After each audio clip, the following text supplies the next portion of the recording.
This 1971 Chevrolet C10 pickup truck was filmed at the Spring 2024 Cherokee Rod Run Cruise the Smokies Car Show in Cherokee, North Carolina. Let us know what you think about it in the comments.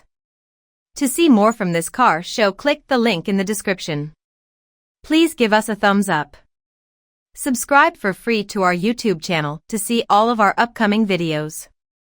As always, thanks for taking the time to watch our videos.